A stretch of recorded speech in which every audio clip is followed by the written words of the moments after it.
Hey guys, welcome back to the channel. It's me, Com Tao from Amazonian Angelfish, and in today's video we will be doing a fish room upgrade, and that means we will make a trip to Petco to grab one of our very good looking tank right here, because Petco has a 50% tank sale.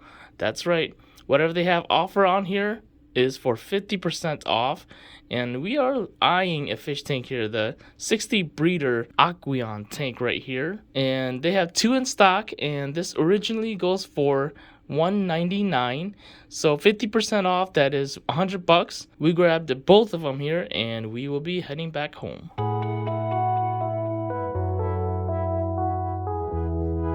Alright, so we got my package right here, and I got my boned dagger right here. Yes, the blade is also made out of bone, and there's a chip right there which adds on to the sharpness of it. Here's the twine and here's the handle, all real bone here. I'm gonna go ahead and open this package here, and this side as well.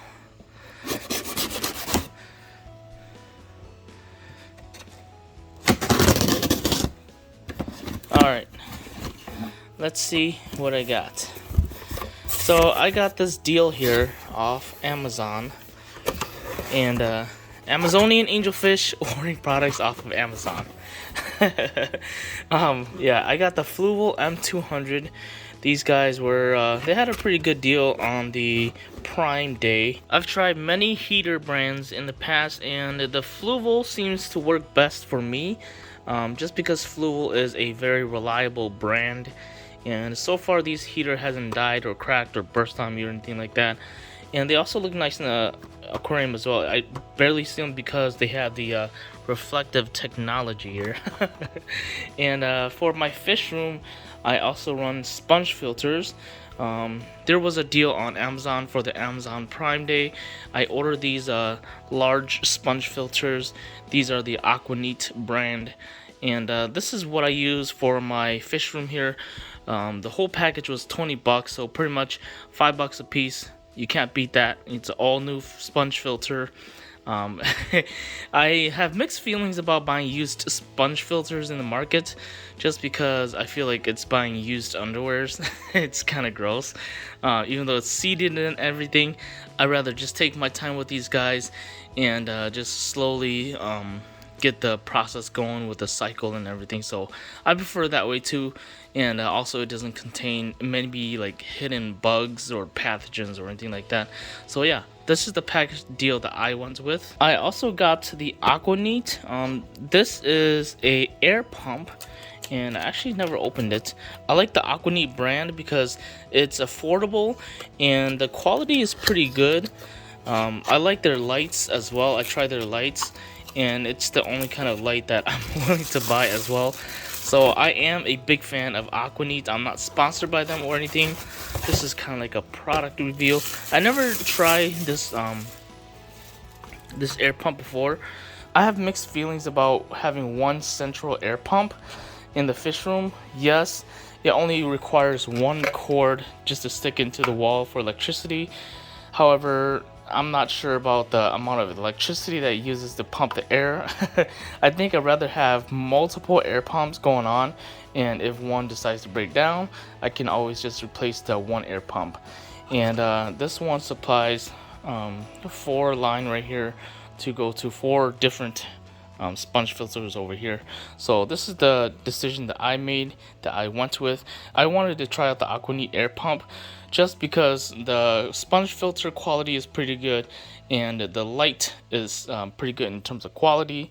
So I'm gonna use this for a while and we'll see what happens. I'm gonna go ahead and set this up downstairs. I forgot to mention that this only cost me $24, so it's not that bad actually compared to my other 2 pumps downstairs in the fish room. I think those are more like $36. I'm not sure, but it's like around the $35 range. This is $10 cheaper. We'll see how it fares with like time and how much air it can pump out and all that stuff. So behold yourself, guys. This is the world's biggest beta. I'm kidding. This is the Titan Easy Aquarium Stand. and this fits the 75-gallon fish tank that I have downstairs. Alright guys, so I'm on Amazon right now, and I typed in the 75-gallon aquarium stand, and you know, just scrolling through some of these aquariums here, they didn't really fit what I need. I really wanted a double stand. The ones that they have for offer here are more of like the single stand, and for me, I definitely need space, so a double aquarium stand would work best for me. This is the Titan Easy 75-gallon double aquarium stand. This is exactly the product that I need. I'm gonna go ahead and click it, and this is the product that it shows, and this is exactly how it looks like. And this one on Amazon for 75-gallon, which is the biggest size that they have, it runs for $203. During the time that I bought my first stand, it was $210, so it's around the $200 to $210 range, depending on how many they have in stock. But I actually found a better deal for the same product, so I didn't order this one off Amazon this time. Alright guys, so this is the Walmart app. I'm sorry that it didn't turn horizontal wise for this video here, but it's just how the app works. So this is the Titan Easy 75-gallon double stand. I put that in, and it is the first thing that popped up on Walmart here. It actually shows as $148.42. So obviously I went with this one. It is the exact same product. I did also check out Petco's website. Petco has the same product for $300. Can you imagine that? 2 times double the price of this. I don't know what's going on, guys. I think they're just ordering off Walmart here and reposting it on their sites or something. But this is the exact product that I bought. But yeah, before you guys buy anything, for sure look around different websites, look around different companies to see what they have to offer. Some companies will just jack up the price for no reason. Buying big boy purchases like this, you know, what is the best option for me before pulling the trigger? Alright guys, so this is how the fish room looks like right now. I know I always show you guys how the fish room looks like from this angle right here, so we're gonna go ahead and go over here. I'm gonna show you guys this part of the fish room where I usually don't show you guys. This part right here is more of my bagging station, and I'm gonna go ahead and get rid of all the stuff here. So we're gonna go ahead and do that like that, and it disappeared. I'm gonna go ahead and leave this tray system over here just because it's my shipping stuff, and this space over here is pretty much gonna be wasted if I don't have this right here. And we're gonna go ahead and put the stand right here. Alright, in case you guys haven't seen my past video here, this is how the fish stand look like right out the box. So these pieces right here, they are they're welded together, and there's the bottom one and there's the top piece, and these are the stand, and this is how it looks like over here. You pretty much just set these up standing upright, and then you put this piece right here on top, so it's kind of like build your own stand. It's not like the stand over here for the 55-gallon over here where it's built in one piece. It's pretty sturdy, you know, it's not like there's any earthquake going on or anything like that.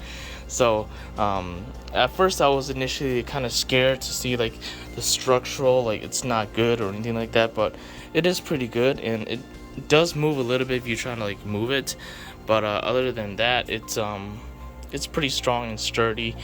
It does its job. It's pretty good. So I'm gonna go ahead and set this one up right here. So while assembling the stand together, I did use some unconventional tools here to help me assemble this stand together. Pretty much I used a pad for cushioning and a 2x4 and a rubber mallet. Just because how the stand is made, the metals here aren't exactly perfect where they align up with each other, so I had to go with multiple round of using the pallets on the 2x4 here, just gently patting it down corner by corner so that the metal part of the stand doesn't get messed up or anything like that.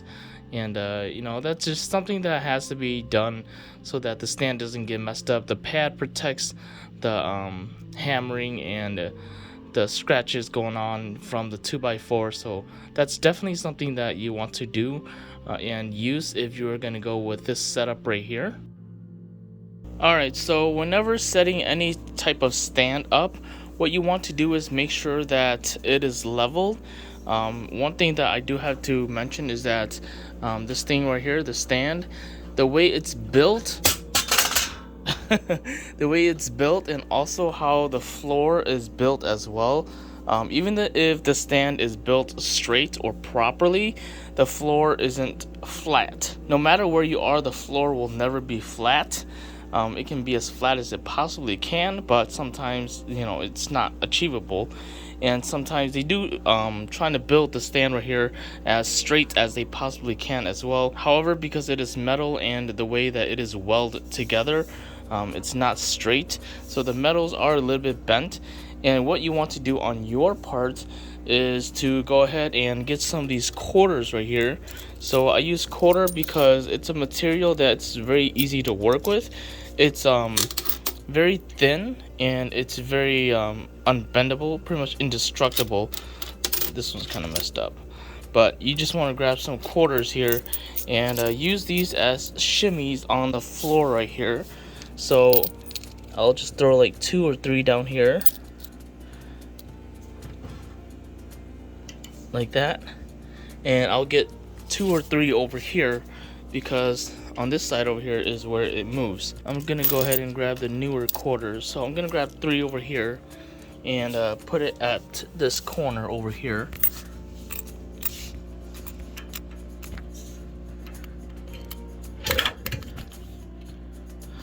Alright, so I did remove just the 1 quarter over here, and it seems to stabilize everything.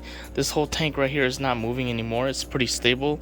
And with my leveler, when I take a look at it, everything is pretty level, and you have to measure it 3 ways. So 1 way that way, 1 way this way, and it looks pretty good, and 1 more diagonally, just to make sure that everything is good.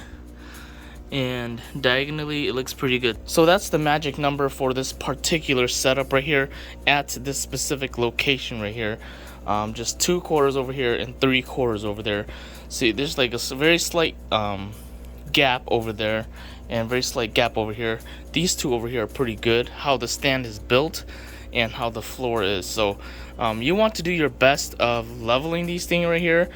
When I move the stand right here, like, I can push it, and obviously like the tank will move like that, but you know, it's strong enough to support the weight of the tank up here. We're not playing football, we're not tackling anything up here. For now, you just want the stand to be as balanced as you possibly can make it. Once it is set up, it's not going to be moved around or anything like that anymore. Alright, so just taking precautionary measures. You don't want to just slide the quarters down there and call it a day. You do have to make sure that the quarters are secure as well, that in case anything happens, the quarters, they don't get moved or anything. So you would want to go ahead and put some tape around the quarter, pretty much just binding it together. And you're going to go ahead and also tape these quarters on the bottom of the stand right there as well. So I'm going to go ahead and put this quarter down here. I'm going to slide it underneath here. I'm going to get a piece of tape and tape the quarter to the leg here. Alright, so I got the tape here. It's kind of invisible, you can't really see it, the camera can't really capture it, but you want to slide it underneath or just bring the thing right on top of it, and then you can just go ahead and tape it up. Alright, now that it's all taped up, you can kind of see the tape on here, and then we're pretty much going to do the same thing to the other side. This thing right here is attached to the stand right here, so it is going to be a part of the stand now, so it won't be moving or sliding around or anything like that.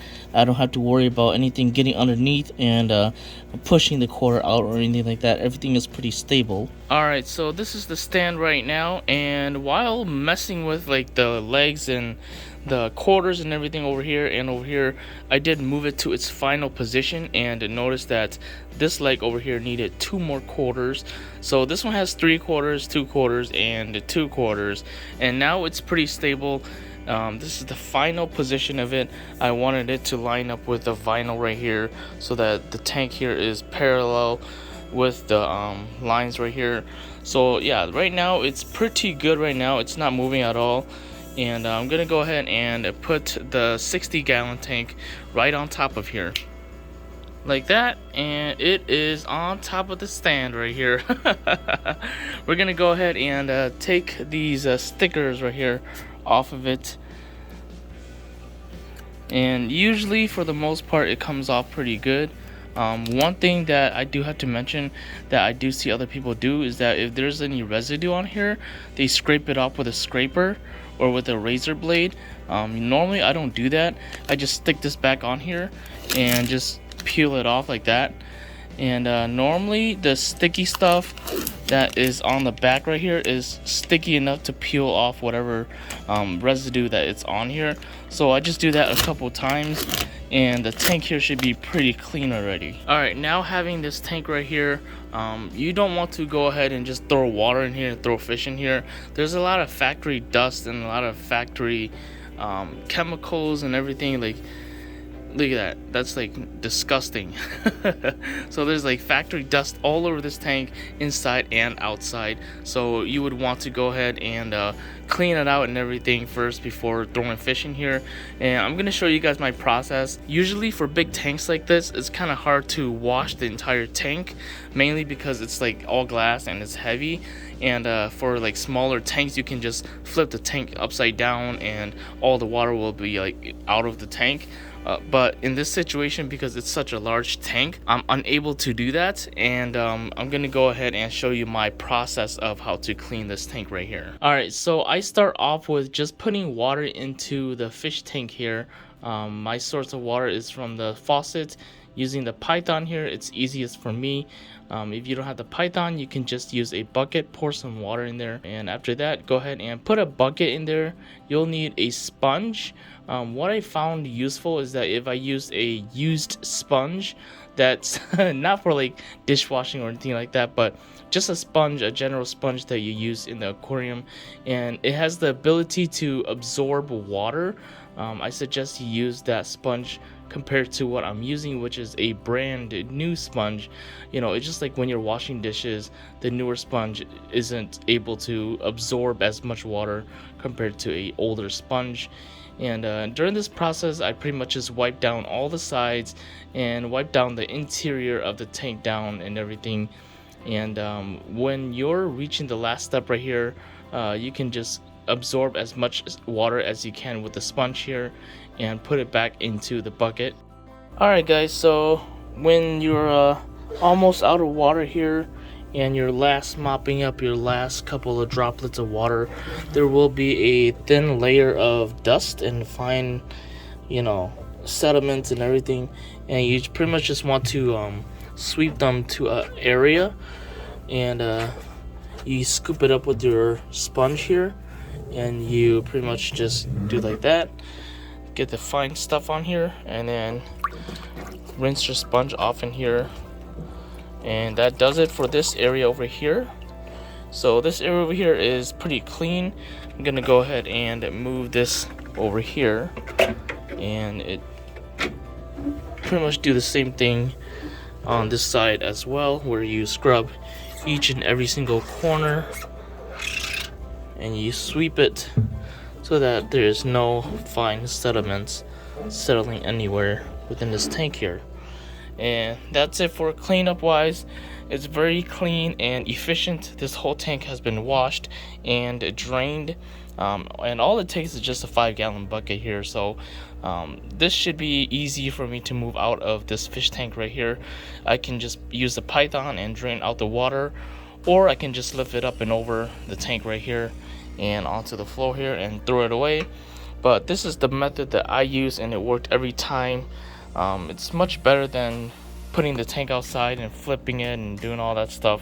In here is all the residue that's found within this fish tank here, and all the nasty stuff that you guys see there, that's all inside of the fish tank.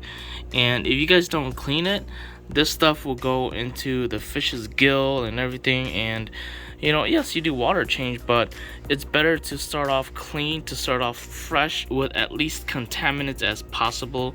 And you know, this tank in here, the water in here is pretty cloudy, so you know, getting all rid of all the nasty stuff in this tank here, you think that it's a brand new tank and everything, but it's not. It has a lot of factory dust and everything in here. So yeah, that's one of the first thing that I do, sending the fish tank up straight from the fish store here. This is the residue that's found within the tank right there, and I think it's pretty nasty. Look at that. This is just the leftover stuff after I dump out the water. Alright, so this is going to be the next step, which is putting water into the fish tank. I just pretty much use straight up tap water with no water conditioner or anything, and the water that I put in here is just all cold water. I don't use any hot water or anything like that. The reason being is because your water heater will use some sort of power or electricity or gas to heat your water up, and I don't want to do that. I just want to let the water age for a while, for 24 hours, and naturally the water should warm up to room temperature, and then from there I just want to raise it up, bump it up a little bit to the desired temperature that I want. Next up, we're gonna go ahead and open the lids that I got from PetSmart. PetSmart is the cheapest place where I can find lid. Some places the lids are so ridiculously expensive, even more so than the tank itself. Alright guys, so the sticky part here, it does work with everything that you can find, and right here it didn't leave any residue. However, when I opened the other ones, it definitely will leave residue. Let's see if I get lucky. Alright, so I'm lucky with this one, it did not leave any residue. Let's see how I am with the other glass pane over here.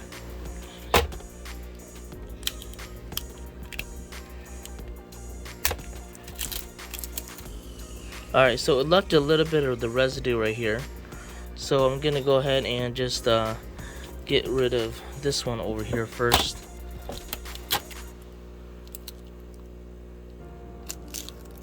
Okay, so this part, no residue. So only residue on the other part, and the sticky residue definitely right here. I'm not sure if the camera can catch it.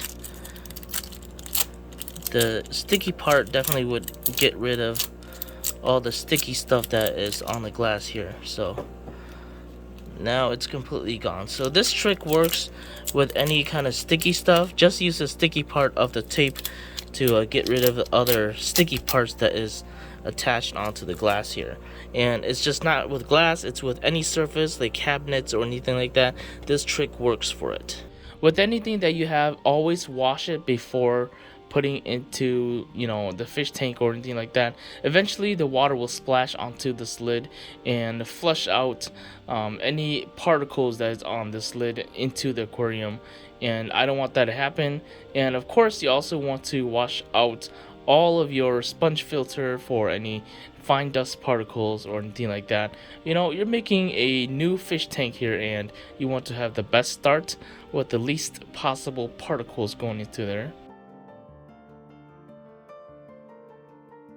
Alright guys, so I threw in the sponge filter into the 65 breeder here, and I noticed that there's a slight difference with the quality of these filters right here.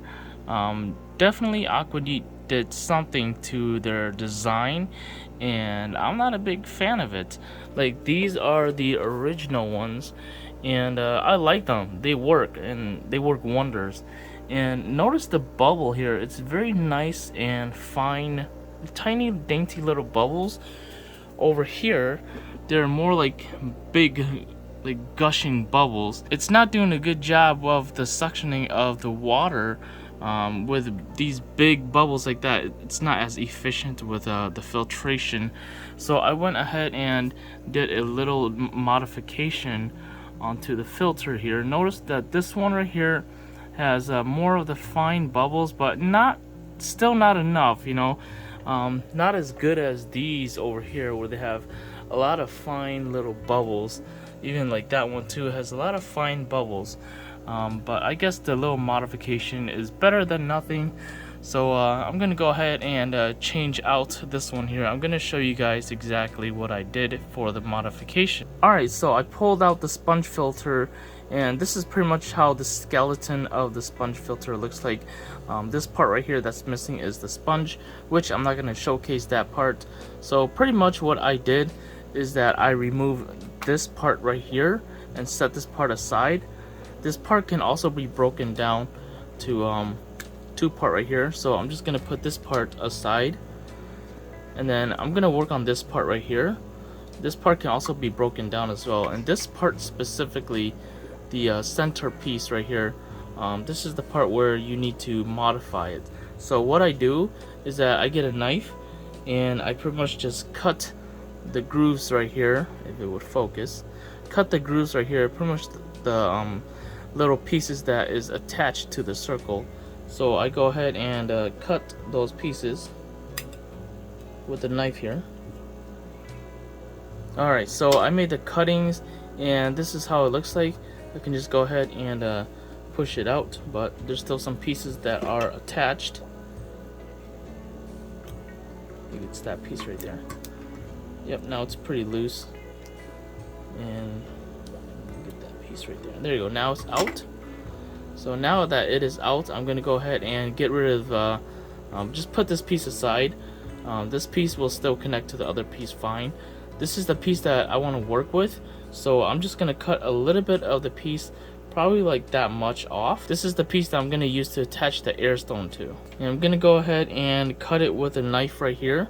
So I'm just going to apply some pressure and rotate the piece so that it creates like a little groove. After the groove is created, I'm gonna go ahead and set this on the table and use this knife right here to slice it down so that it comes clean off. Alright, so I used the knife and I pretty much just cut it off, and this is the part that you would throw away. So you throw away this part right here and keep this little piece right here. Alright, so with the little piece right here, you want to go ahead and attach a little piece of silicone air tubing right here. This is I find the silicone air tubing works better than the plastic one, just because it's more stretchable.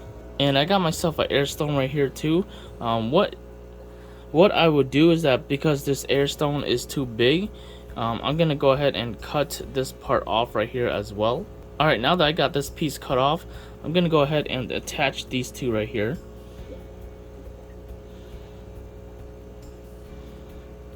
And just like that, that's how it's supposed to look like. Instead of me cutting off this part and doing this extension and this piece right here, I could just shave off the part of the airline tubing right here. But what I noticed is that there's glue right here, and once I do that, the glue will disconnect this piece right here from the little stones that makes up this piece right here. So this is my little apparatus for what I do on this part here. Once you have this ready right here, you're gonna go back to the piece that you put away right here and attach this back to the top part up here, just like that. And the air stone is gonna be hanging out a little bit right here. It's gonna be dangling a little bit. That's fine. And you're gonna take this piece right here, and it's gonna snap back in place, just like that. And then you're gonna take this part right here and snap it back onto this end down here. So by doing this, the air from the airline travels down this tube all the way down here into this little airline right here, and where it gets connected down here and into the air stone, and the air stone will make smaller bubbles.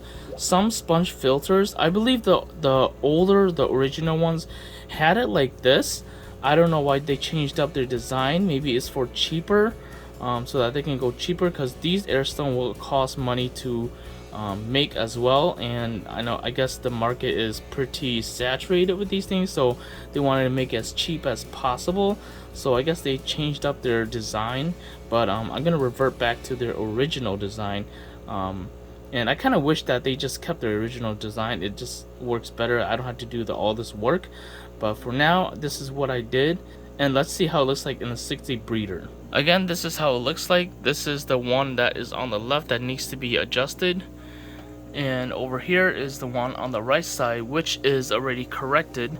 And as you guys can see, the bubbles are much tinier and daintier compared to this one. I'm gonna zoom out so you guys can see them side to side. Definitely this one has more of the big ugly bubbles that does not create any of the airlift, and I'm gonna go ahead and adjust that. Alright, so I went ahead and swapped out the skeleton part. The sponge itself is still the same, but I just swapped out the skeleton parts right here. And as you guys can see here, the air bubble is not as thick. It's like the daintier, tinier part. And also this adds on to the noise volume that goes on in the fish room here. I'm not sure if you guys noticed the difference, but I noticed it right away. Because of smaller air bubbles, it doesn't make that much noise when it reaches the surface, and it doesn't create that ugly glug glug glug glug sound whenever it pops.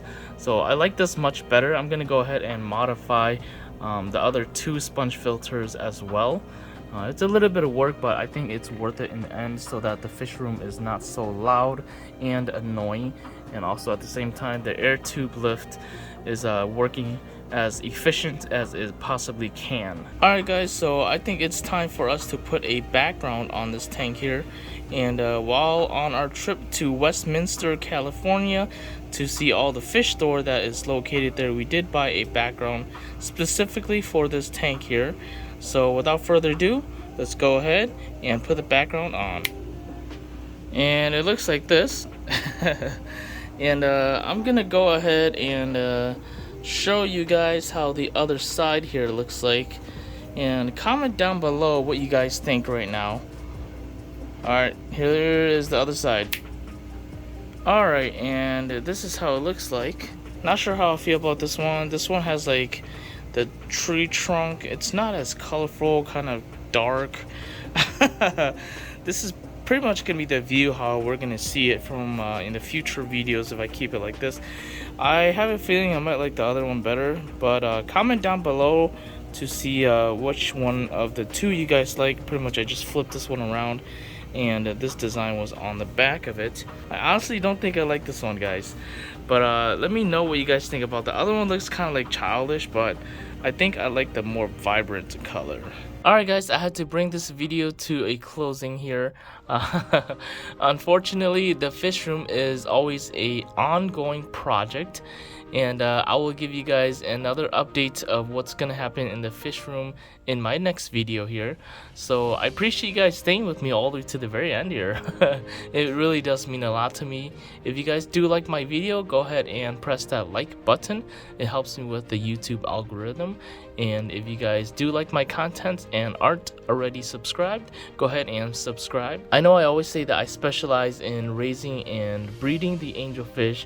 However, most of that knowledge stems from just being a normal aquarist, and I believe that knowing what to do and knowing the little tricks and tips of how to perfect the way of setting up certain fish tanks or setting up the certain ways of doing things around the fish room, it really helps out with the breeding process of the angelfish and just in general keeping the angelfish alive. Just knowing the basics of aquarium is very valuable information, and that is my goal for this video here, is to bring in some quality contents that maybe you guys can take away after watching this video, showcasing some products that works for my fish room and how I set up my fish room here, along with, you know, what to buy and where to buy. All that stuff factors into running the fish room as efficient as possible and as cheap as possible with the best quality